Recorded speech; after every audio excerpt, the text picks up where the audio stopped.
आगे जो आता है वह किसी बाहरी जीत का उत्सव नहीं है, यह भीतर की सत्ता का प्रकट होना है। नंबर 2, लगातार मेहनत की ताकत। तुम्हारी सबसे बड़ी ताकत कभी प्रतिभा नहीं थी, किस्मत नहीं थी, लोगों का समर्थन भी नहीं था।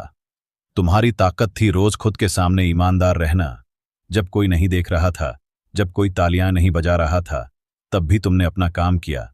यही वजह है कि आज जब सब देख रहे हैं, तुम्हें कुछ साबित करने की जरूरत नहीं पड़ रही। मेहनत जब शोर नहीं करती, तब वह इतिहास बनाती है। नंबर 3, जिस प्लान पर हंसी उड़ाई गई उन्हें याद है, उन्हें सब याद है। वह आइडिया, वह सोच, वह दिशा जिसे उन्होंने असंभव कहा था, जिस पर उन्होंने हंसते हुए कहा था तुमसे नहीं होगा। आज वही प्लान तुम्हारी पहचान बन चुका है। और सबसे तकलीफदेह बात उनके लिए यह नहीं है कि तुम सफल हुए, बल्कि यह है कि तुम उसी रास्ते पर सफल हुए जिसे उन्होंने नकार दिया था। नंबर 4, उनकी पहचान का टूटना तुम्हारे उठने से उनका गिरना नहीं हुआ, लेकिन तुम्हारे उठने से उनका झूठ जरूर उजागर हुआ। उन्होंने जो छवि बनाई थी, समझदार, अनुभवी, ऊपर से देखने वाला, वह सब दरकने लगी, क्योंकि अब तुलना होने लगी, और तुलना में सच हमेशा जीतता है। जब किसी की पहचान दूसरों को छोटा दिखाने पर टिकी हो, तो जैसे ही सामने वाला खड़ा होता है, पूरी इमारत गिर जाती है। नंबर 5, तुम आईना बन गए। तुमने कुछ कहा नहीं, फिर भी उन्हें सब दिखाई देने लगा। उनके अधूरे सपने, उनके छोड़े हुए रास्ते, उनके डर, उनके समझौते। तुम्हारी मौजूदगी उनके लिए सवाल बन गई है। और आईने से सबसे ज्यादा डर वही लोग खाते हैं जो खुद से नजरें चुराते रहे हों। नंबर 6, झूठी माफी का द्वार।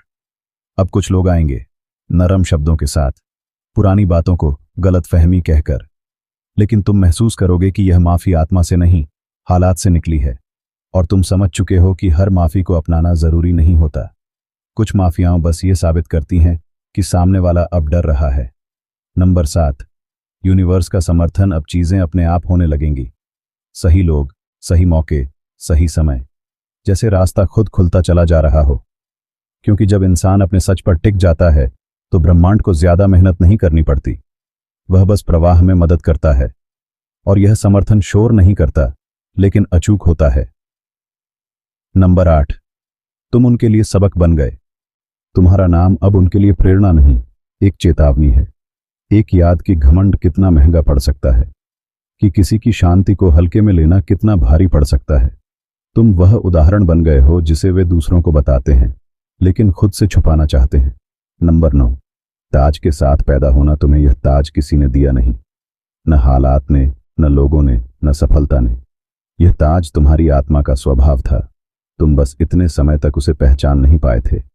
और अब जब तुम सीधे खड़े हो, तो ताज अपने आप दिखाई देने लगा है।